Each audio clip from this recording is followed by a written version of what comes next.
રાજકોટમાં જામનગર રોડ પર નાગેશ્વર વિસ્તારમાં સમેત શિખર એપાર્ટમેન્ટમાં શનિવારે બનેલી ફાયરિંગની ઘટનામાં ગંભીર રીતે ઇજાગ્રસ્ત તૃષાબેન પઢિયારનું સારવાર દરમિયાન મોત નીપજ્યું છે।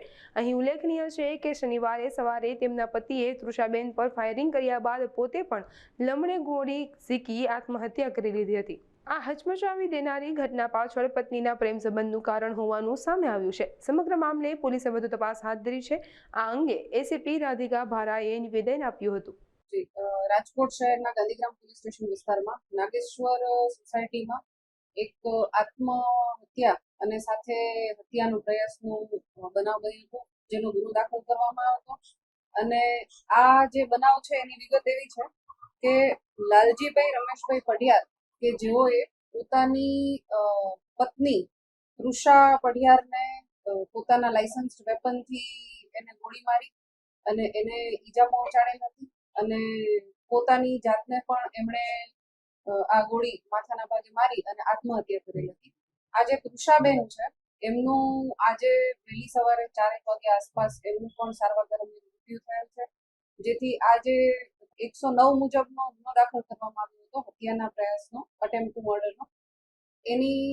એમાં મર્ડરની કલમ બીએનએસ 103 ઉમેરવા માટેની કાર્યવાહી કરવામાં આવી છે। અને અત્યાર સુધીમાં જે તપાસ છે એમાં એફએસએલ દ્વારા પંચનામું કરવામાં આવ્યું છે, સ્થળનું બેલેસ્ટિક વિભાગનો પણ આ બાબતે અભિપ્રાય લેવામાં આવશે। સીસીટીવી જે છે એ જગ્યાના એ કબજે કરવામાં આવેલા છે। અને જે લાલજીભાઈ છે એમની પાસે લાયસન્સ્ડ વેપન હતું, તો આ એમનું જે લાયસન્સ છે એ પણ કબજે કરવામાં આવ્યું છે અને એમના ઘરેથી પંચનામું કરી અને જેટલા બીજા લાઈવ રાઉન્ડ હતા કાર્ટ્રીજ એ પણ કબજે કરવામાં આવ્યા છે।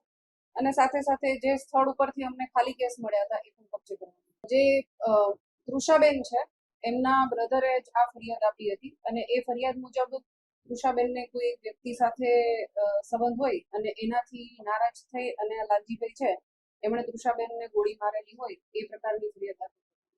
એમને આ ગુનાની તપાસના કામે સમન્સ આપી અને તપાસના કામે બોલાવવામાં આવ્યા છે। જે હસબન્ડ વાઇફ છે એની વચ્ચે છેલ્લા 1.5 મહિનાથી આ બાબતે રકઝક ચાલુ હતી અને તૃષાબેન છે એ છેલ્લા 1.5 મહિનાથી એમના હસબન્ડથી અલગ હતા। લાલજીભાઈના પરિવારજનો દ્વારા હાલ કોઈ ફરિયાદ નોંધાઈ।